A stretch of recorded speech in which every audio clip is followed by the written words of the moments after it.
I was on dialysis. My GFR went back to 40. I avoided the machine.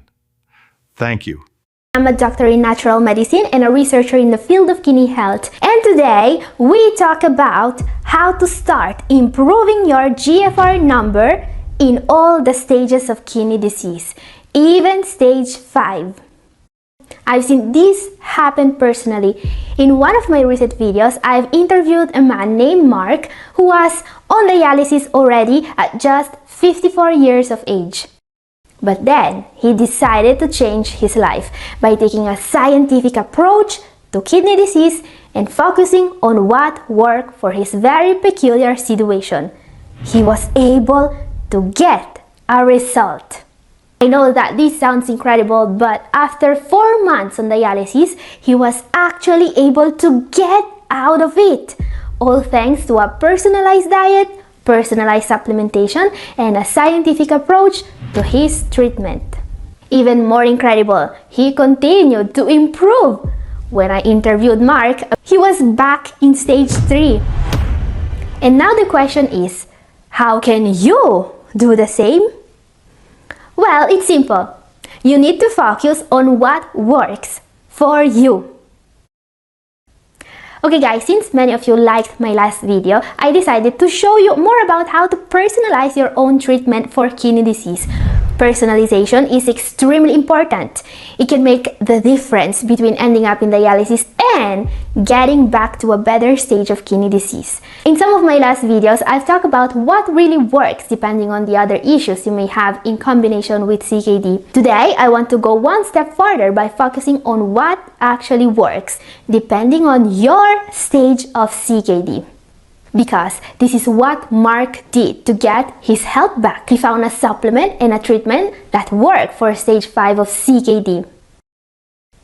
Now there are 5 stages of CKD. Stage 1 being perfectly working kidneys and stage 5 being dialysis. As we can see, depending on your stage of kidney disease, the symptoms may vary greatly. Someone in stage 2 or 3 may have no symptoms at all, but someone in stage 5 may have symptoms so unbearable they absolutely need renal replacement therapy. Now, this is a mistake I see doing every day. People are being treated like they are in stage 4 when they are in stage 3, or even worse, vice versa. Today, we are making sure this doesn't happen to you. So let's see what really works depending on the stage of CKD you are in. Now guys, this video is meant to be watched in a linear fashion. My advice when watching this video is not to skip the initial stages because people in the more advanced stages are going to need to follow those recommendations as well. So question, what should you do if you get diagnosed with CKD stage 2? If you have been diagnosed already in stage 2, consider yourself lucky. This is a very early diagnosis and it's not common at all. And I know that not many people are going to feel lucky to know they have a disease that's still considered progressive and not curable. But trust me when I say that you are going to have plenty of opportunities to completely solve this issue, even before the first symptoms appear. Now, there are mainly 2 reasons why someone with CKD stage 2 or even 1 is being diagnosed. Usually, it's either kidney damage that's visible in imaging tests or because proteinuria that shows up in a regular checkup. And what you want to do here is pretty straightforward. Finding out and take care of the cause of the damage. Usually, what is causing issues with the kidneys are conditions such as diabetes, high blood pressure, obesity, or in some cases autoimmune or inflammatory conditions such as IgA nephropathy or glomerulonephritis. And while in these stages, you still don't even need to go low protein, a plant-based diet is not a bad idea at all. It can help with the metabolic diseases that damage the kidneys. Of course, make sure you are taking care of your whole body health because that's what's going to determine if your kidneys are going to stay healthy. Eat healthy, avoid bad habits, and start exercising regularly if you aren't already. And there are certain supplements we should consider already in stage 2 of kidney disease. These are not supplements that act directly on the kidneys, more on the causes of the disease. So, for example, someone with high blood pressure could consider nitric oxide and CoQ10 supplementation. Remember that keeping your blood pressure below 130/80 is a must for anyone wanting to improve or to keep their kidney health. And of course, stage 2 patients may still use blood pressure medications with few issues, but the more the disease progresses, the more those medications are going to cause risks. And by the way, the video about natural ways to treat high blood pressure that you guys were asking for is finally coming next Sunday. Remember to subscribe and set the notification bell to also you don't miss it. Now, a similar argument could be made about diabetes. Just like high blood pressure, diabetes must be stopped in order to improve. Someone with diabetes could consider berberine because it can help improving insulin sensitivity and decreasing blood sugar levels. Up next, what should you do if you get diagnosed with CKD stage 3? If you are getting diagnosed in stage 3, there is one more thing you need to take care about. If you are getting diagnosed in stage 3, there is one more thing you need to care about. Toxins. Yes, stage 3 CKD is all about toxins and how to manage them. But keep in mind that this part is going to be very important even for those in stage 4 and 5. Alright, why, you may ask? Looking at the symptoms that are associated with the stages of kidney disease, it's clear that it's way more likely to be diagnosed in stage 3 than a lower stage. And of course, symptoms are not going to be the same for everyone, but there are some urinary symptoms that may point the doctor in the right direction here. If a doctor sees changes in urination patterns or urine of the wrong color, they may ask for your kidneys to be tested more in depth. And CKD stage 3 may also come with changes in blood pressure and swelling as well, as we can see. So question, how do you personalize your treatment if you have CKD in stage 3? While someone with diabetes or high blood pressure in CKD stage 2 may only want to take care of the cause of kidney disease and not kidney disease itself, in stage 3 we need to do one more step. In stage 3 CKD, you need to approach the treatment in a more direct way with a therapy that targets the kidneys directly. This is the biggest difference here, because keep in mind this, when your kidney function drops below 60, many of the toxins that the kidneys were able to remove before will start to accumulate. You need to change your diet and to take supplements just to avoid this, alright? And yes, for some CKD stage 3 patients, these few changes are going to be enough to completely stop the progression of the disease. Let's take a look at how we can do that. First of all, most important step, also for stage 4 and 5, the diet. Most important, uremic toxins come from your diet, alright? Uremic toxins are the toxins that cause the symptoms of CKD. These include urea, nitrogen, creatinine, and more. And do you know where these are coming from? Mostly from the protein in your diet. Guys, patients in stage 3 of CKD already need to start a low protein diet. Alright, we know that many foods that were healthy for you before, like lean meat, fatty fish, and dairy, are now going to damage the kidneys. These foods are the main source of nitrogen and the other uremic toxins. The less of these toxins you have in your body every day, the longer your kidneys are going to last. One more reason why you want to avoid excess protein intake is diabetes. Red meat and processed meat in particular are to be avoided here because they are linked to higher risk for diabetes. But frankly, most animal-based foods are caloric dense, and that's the opposite of what someone with diabetes should eat. In my experience, I've noticed that almost every patient gets better insulin sensitivity and better blood sugar levels when they start to swap out highly caloric animal-based foods for plant-based foods. You know, steak, bacon, pork, meat, daily are full of calories. They make you gain weight. But if you eat the same amount of veggies and fruit, the caloric intake is going to be much smaller. And this is key to improve with diabetes.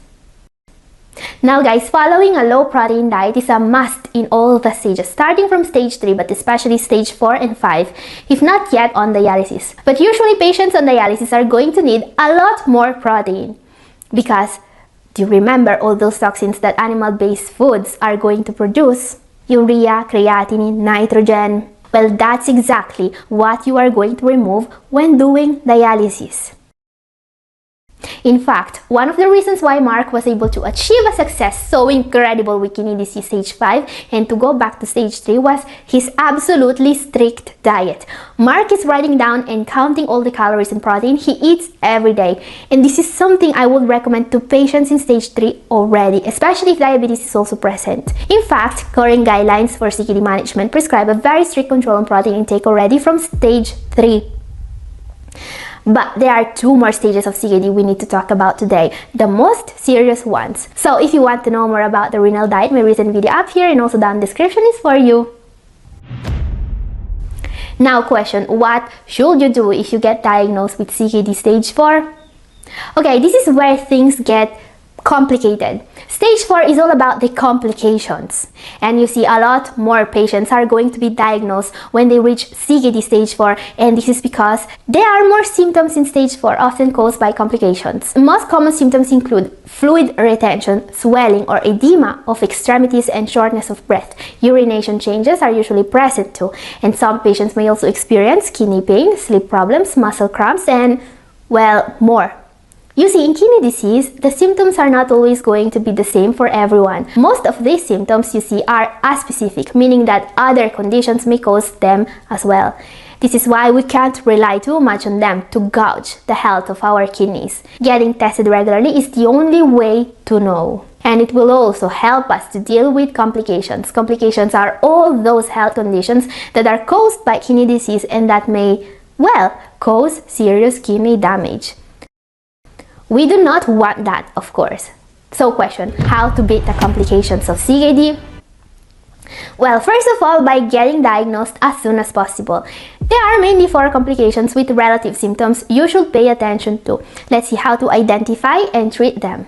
First of all, very common, there is anemia. Anemia usually presents with fatigue and you will also feel always cold, especially in the hands and feet. This is a very undiagnosed complication. Too many doctors do not pay attention to it. Still in 2024, make sure you always getting tested for iron levels.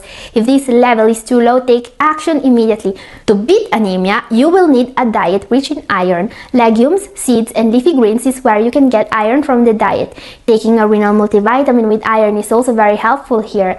But if you have anemia in stage 4 CKD, you will want to be prescribed erythropoietin as well. Make sure your doctor is not forgetting about this. Next, very serious complication you need to know about is metabolic acidosis. This is a build of acid in the blood. It doesn't necessarily come with symptoms you can see immediately. So what you want to do here is getting tested for serum bicarbonate level. If this level is too low, below 23 milliequivalents per liter, you will have to take, well, bicarbonate. Now, if you suffer from metabolic acidosis, you absolutely want to make sure your diet is on point. You see, excess acid in the blood can be caused by eating too much acid-forming foods. I'm talking about meat, fish, dairy, fried foods, sweets, junk foods in general. And while taking sodium bicarbonate will help with metabolic acidosis, there is no way to get better in stage 4 when the diet is not 100% dialed in.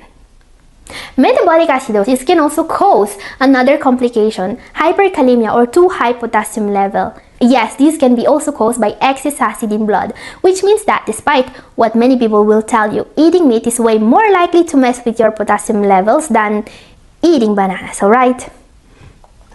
But why should you trust me about this and not that other million of computer-generated YouTube videos that are telling people to avoid bananas and avocados? Top 18 worst foods that can destroy your kidneys. Well, because when I tell you that high serum potassium level can be caused by metabolic acidosis, I'm directly quoting the most updated rule book for CKD, alright? And guys, as we can read on screen, the other most likely causes for too high potassium level include unmedicated diabetes and too medicated high blood pressure. This last one is actually the most likely cause for high potassium level. So if your potassium level is above 5.2 milliequivalents per liter, tell your doctor to look into your ARB and your ACE inhibitor prescription. See if the dose can be lowered. Last but not least, when it comes to complications, mineral and bone disorder. Each one of the complications we have seen can be enough to cause renal failure, and this one is as dangerous as anything else. Mineral and bone disorder occurs when blood levels of calcium and phosphorus are out of balance. This is treated by avoiding phosphorus-containing foods Again, meat, fish, dairy, sodas, packaged, and junk foods in general. And by supplementing calcium carbonate. Some people take Tums for this at meals, but I prefer just normal calcium carbonate supplements as they come without added sugar. Now guys, I want to be very clear on this. Letting any complication or comorbidity go untreated or unnoticed may put you in danger of renal failure. Complications should always be dealt with as soon as they present. So get tested regularly. And the same can be said for CKD stage 5. So question, what should you do if you get diagnosed with CKD stage 5? Stage 5 is when most patients are started on dialysis, and if possible, they can also be put on a transplant list. Now guys, my best advice for anyone who is in stage 5 is to hang on tight and, well, survive. Do dialysis regularly if you need to. Stay on that transplant list. And never lose hope, because there are huge breakthroughs coming. Miracle treatments are at the horizon, and we may be only a few years away from saying goodbye to renal failure forever. Stem cells, they are being tested on CKD patients today with incredible results. This woman was on dialysis, but thanks to a stem cell therapy that was specific for her condition, she has almost normal kidney function now. Not to mention xenotransplantation. There is a man called Richard Slayman who lost all of his kidney function and also lost the first kidney they transplanted from another human into him. But today, he is not on dialysis. He received a kidney from a pig, and he is living his normal life again. And he is not the only one. On the 12th of April, a woman from New Jersey named Lisa Pisano received both a kidney and heart pump from a pig. Yes, we are getting way closer to a revolution in the treatment for kidney failure than most people realize. And this is exactly what you need to flush out excess creatinine fast. Let's imagine for a moment that you are a CKD patient with high creatinine level and you have booked 4 different appointments with 4 different nephrologists and kidney doctors to ask them just one question. How do I lower my creatinine level, the main indicator of kidney function, fast? The first doctor will probably just tell you that this cannot be done. But is that right? The second doctor would just give you a diuretic because that's how you flush out excess fluids and toxins. Another doctor would probably tell you that removing foods such as carbs and sugar from the diet is the first step because they cause water retention. The fourth doctor will tell you that salt is a huge problem and to start from that. But who is right? What is the best approach? Okay guys, if you know me already, you probably know that I'm a doctor in natural medicine and naturopath, and that I've been working with kidney disease patients for a long time now. But if you are new here, first of all, welcome to Double O Kidney, and please consider subscribing if your goal is a better kidney health. Because today, our goal is finding the fastest way to lower your creatinine fast and in a natural way. I will also review some of the most common pieces of advice doctors and nephrologists give kidney patients, and we will see if they are valid or not. So, is the first doctor right by saying that kidney function cannot be improved? No, don't listen to what the first hypothetical doctor answered to our question. I've seen CKD patients improve in all the stages of CKD, and yes, even in stage 5. And science confirms that this is actually possible, as you can see. So is the second doctor right then? Are diuretics the fastest way to lower creatinine? Now guys, doctors for sure love their diuretics, but I think kidney disease patients should be more informed about what they are. Let me explain. Diuretics, also known as water pills, are medicines that directly help the kidneys get rid of extra water and toxins. And this sounds good, but they also come with significant side effects that can be very dangerous for your kidneys if you are not informed. So let's see how to avoid that. If you are taking any of the prescription diuretics you see in my list, and that includes several name brands, you should know that they do not lower creatinine directly. So most common diuretics are loop diuretics such as Lasix or furosemide, and also Bomix or bumetanide, Edocrine, and more. These are prescribed to CKD patients because they remove large amounts of fluids, sodium, toxins, and also potassium as well. Some patients are also prescribed other diuretics that do not remove as much potassium, such as thiazides and potassium-sparing diuretics, and these are used to maintain potassium balance. Some brands you may have seen include Demodex, Microzyme, Hydrodone, Aldactone, and more. And of course, your nephrologist is supposed to find the right combination for you, but this is not always an easy task. As I was saying, these medicines come with a serious danger for the kidneys. You see, prescription diuretics can help protecting the kidneys, no doubt about it. The main help is because reducing salt and sodium in the body will lower your blood pressure, but in some cases, they can also increase your creatinine levels because they can damage the kidneys. As we can see here, if your dose is too high or if your water intake is too low, you may end up suffering from dehydration. This is very bad if you have kidney disease. In this case, prescription diuretics may even cause AKI, as we can see, or acute kidney injury. So be very careful. Get knowledgeable about the medications you are taking and always drink lots of water if you can. Now, this does not mean that you should avoid taking these prescriptions, alright? Always do what your doctor says, but get informed as well. In this spirit, let's see what some of the best natural alternatives to prescription diuretics are. So, is there a natural alternative that actually works? Yes, there are some natural alternatives that can help your kidneys get rid of excess water and that also lower creatinine. Now, here is a recommendation for lowering creatinine that only a naturopath can give you. This is something called horsetail or Equisetum arvense. And what's really surprising about this plant is that it has the ability to significantly reduce creatinine levels, as we can see, while conventional treatments cannot do that. Now, one more thing that helps with swelling and with creatinine level as well is taking magnesium and vitamin B6 together. In people with kidney disease, vitamin B6, especially when combined with magnesium, is linked to increased urine production. And this is exactly what we want in order to fight swelling. And if you have kidney disease, this combination will also greatly help with creatinine levels. I mean, magnesium in particular is one of the most effective supplements you can find if you want to protect your kidneys.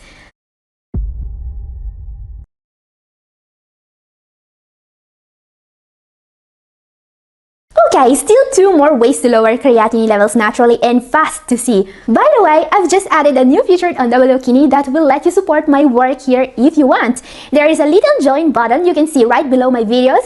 What it does is giving your comments top priority to get a reply from me, because I always try to answer as many comments as possible, but I can never answer them all. So consider joining the members of the channel, and for less than the price of a cup of coffee, you will also be able to help me create more of the content you like. And I also want to say thank you to our first 4 members, Melanie, RR, Alex, and Joseph. Thank you very much for your support. It really means a lot to me. Okay guys, now let's get back to the initial question. If you have CKD and your goal is improving your GFR and creatinine numbers, what is the number one most effective way to flush out excess creatinine and toxins fast? So one of the answers to this question is removing carbs and sugars from the diet. So if someone eats lots of high carb foods, pasta, bread, pizza, breakfast cereals, and anything containing sugar, removing them from the diet will cause a sudden drop in the amount of fluid the body retains. But can this strategy really lower creatinine levels? Well, in some patients, it may help, because you see, for some people, excess carb and sugar intake may be a cause for fluid retention that will in turn cause kidney problems. And while people with diabetes are more at risk for this issue, it may happen to anyone. Let me explain. Have you ever noticed that if you go on a diet, you immediately experience a rapid weight loss? Maybe 5 or 10 pounds in just a few days? Has that ever happened to you? Well, it's very common, but that rapid weight loss doesn't happen because you are actually losing body mass. What you are losing during the start of a diet is glycogen, is a form of carbohydrate that's stored in muscles and the liver, alright? This glycogen is something the body needs for energy. However, for every gram of glycogen stored, about 3 grams of water are stored with it. And this is all water that the kidneys cannot remove, and consequently, they will have less ability to remove creatinine and other scores. And as I was saying, that could amount to a lot of extra fluid fluid that is retained in the body, which will in turn also cause your blood pressure to rise. At this point, one may think that reducing carbohydrate intake may be a good strategy to get rid of this extra water, right? But will that work? Or is there a better way? So, of course, if you force your body to use the glycogen it stores, you will be able to get rid of a lot of the extra water that cause fluid retention and swelling. And as I was saying, since glycogen is a carbohydrate, eating less carbs will force the body to use his storage of glycogen. Now, while some people will be tempted to consider a low-carb diet at this point and cut all sorts of foods from their regimen, including fruit and veggies, well, don't do that, because it's true that removing all the carbs from the diet reduces water retention. But is that going to lower your creatinine levels? Well, not really, unfortunately. Because you see, if you have kidney disease, you need a diet with at least 60 to 70% of calories coming from carbs in order to save your kidneys. It has been observed time and time again that as soon as CKD patients stop eating fruit and veggies, their kidney function starts to go down and their creatinine starts to go up. Remember that. While it's true that fruit and veggies have carbs, they are also extremely rich in antioxidants, vitamins, and fiber that your kidneys need, and they are also alkalizing. So, how can we reduce the amount of glycogen stored without reducing carb intake too much then? Well, first of all, focus on low glycemic index carbs. This is very important, especially for people with diabetes. So instead of removing all carbs, just remove those that will cause a spike in your glucose levels. You know, stuff such as pasta, bread, anything containing sugar, especially beverages, but also morning cereals, cookies, and so on. Because you see, it's right when you have a glucose spike that the body will start to replenish the glycogen. On the other hand, consuming the right amount of fruit and veggies can help you get the right nutrients without retaining too much glycogen. Many plant-based foods will actually decrease your chance of having a glucose spike because they are rich in fiber. Some foods such as nuts, seeds, avocado, and coconut also contains healthy fats that will further decrease the risk of a glucose spike. Another way to reduce water retention is regular exercise. Do you remember what the body uses the glycogen for? Energy. The glycogen is the main fuel for the body. So if you use that extra fuel the body stores to exercise, the body will have less of it and it will retain less water as well.